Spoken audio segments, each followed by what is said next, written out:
The fire dimmed behind them, collapsing into threads that dissolved into silence. Ahead, the air grew heavier, saturated with a faint pulse that was neither light nor dark, but something in between, a weight pressing gently at the edge of their thoughts. The path narrowed into a corridor woven of shadowed strands, its glow faint, veiled, alive with hidden movement. Cale's breath fogged, though the air wasn't cold. Every step felt like walking into memory, into something already waiting. Myra shivered. It feels closer than the others, like it already knows us. Cale nodded slowly, unease coiling in his stomach. Or like we've already been here, the shadows stirred. From the threads around them, forms began to gather. Shapes half-formed, faces glimpsed and lost again, voices whispering with too much familiarity. Cale froze as one face drew near. His father's, lined with grief, fading before Cale could speak. Myra gasped as another figure leaned out of the dark. Her younger self, eyes wide with fear, vanishing as quickly as it came. The lattice whispered through the veil. Truth shapes reality. But will you bear it?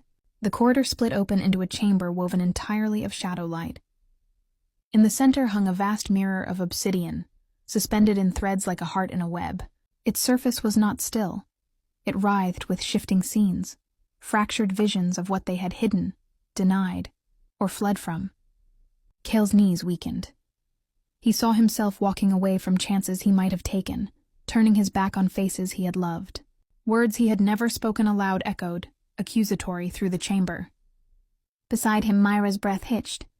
Her reflection splintered into three, each a version of herself marked by regret, sacrifice, or desire. One wept, one screamed, one stood still and silent, refusing to move. The stranger's voice rose from the veil, though his form did not appear. The fire taught you courage. The silver taught you acknowledgement. But the shadow asks more. To weave truth, you must choose which part of yourself you will carry forward, and which you will leave behind. Cale's throat tightened. If we leave them behind, do they die? No, the voice replied, low and echoing. But every choice leaves an echo, and the echoes you abandon will one day return to question you. Silence fell. The obsidian mirror pulsed, demanding their decision. Myra reached for his hand, trembling.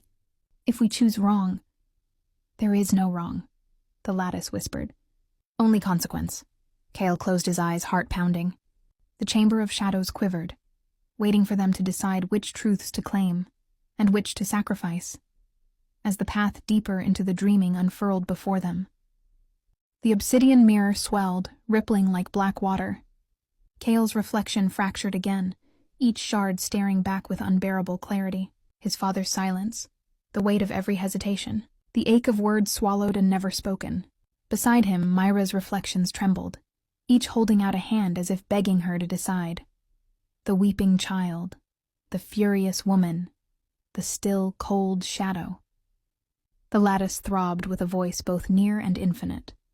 What you carry will define you. What you abandon will define you also. Cale swallowed hard, pulse hammering.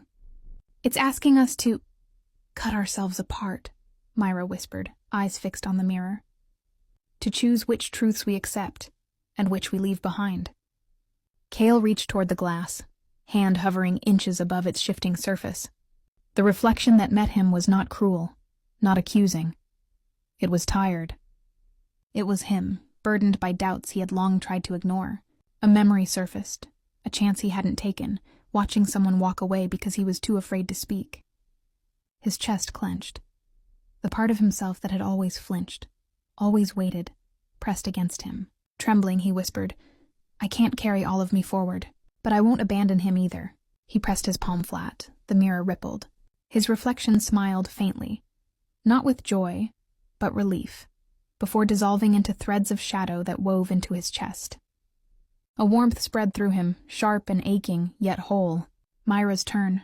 She stared at her three selves, lips trembling. The child, she's fear. The fury, she's survival. The still one, her voice broke. She's the part that gave up. The still figure lifted her chin, eyes empty, lips parting. Leave me, it mouthed, voiceless but certain. Myra sobbed, shaking her head. I don't want to abandon her. Kale caught her hand. Then don't. You don't have to destroy her. Just let her go, she stepped forward. Tears streamed down her cheeks as she placed her palm on the mirror. The still figure faded, dissolving into threads that drifted back into the veil, neither forgotten nor carried, only released. The child and the fury merged into her, trembling but alive. The chamber shuddered.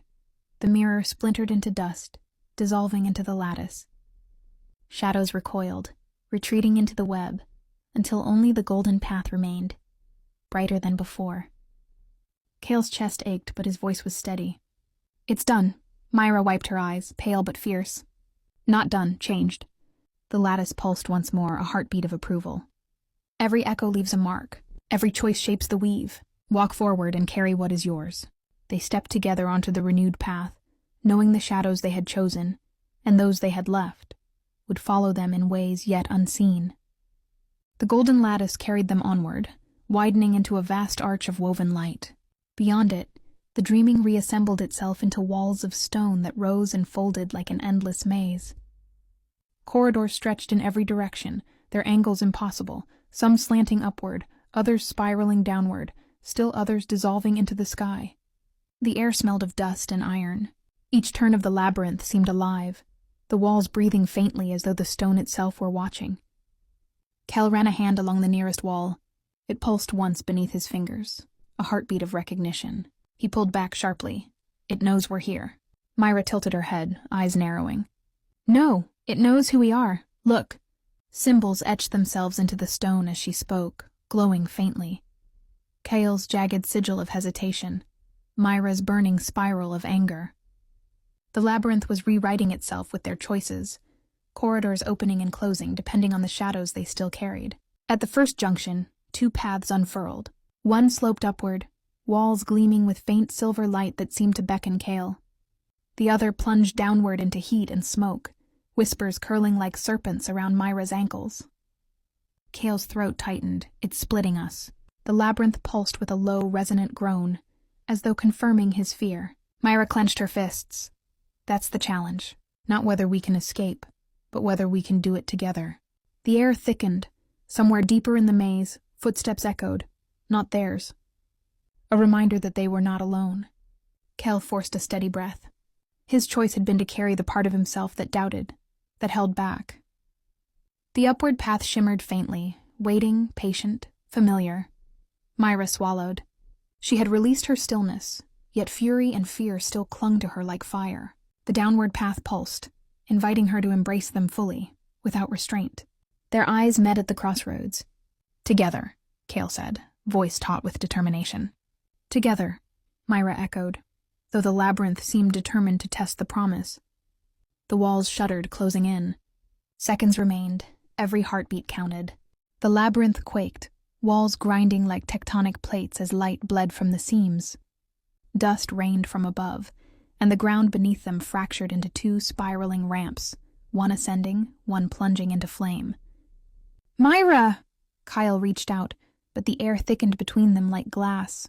The lattice that had once joined them now pulsed with opposing rhythms, each beat pushing them further apart. Myra's hair whipped in the rising wind. It's choosing for us. No, Kyle shouted over the roar. It's showing what's inside us. For a moment she hesitated, eyes flicking between the upward gleam of Kyle's path and the molten red glow that beckoned her.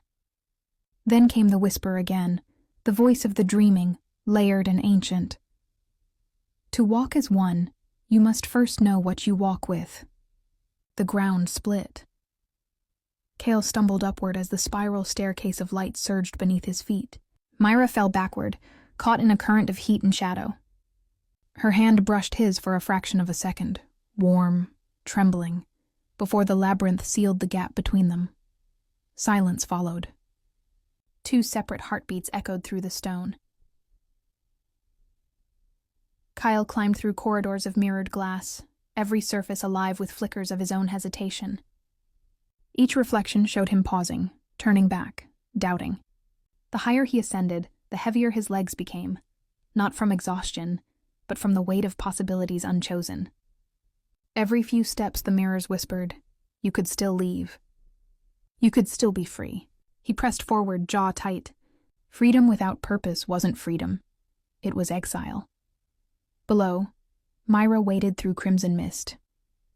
The air shimmered with embers, and figures formed from smoke, fragments of rage, grief, betrayal. They circled her, whispering her own words back. You never forgave. You never stopped burning. Her fists clenched, but no matter how hard she resisted, the flames coiled tighter. The labyrinth wasn't punishing her. It was asking her to understand. And then she saw it.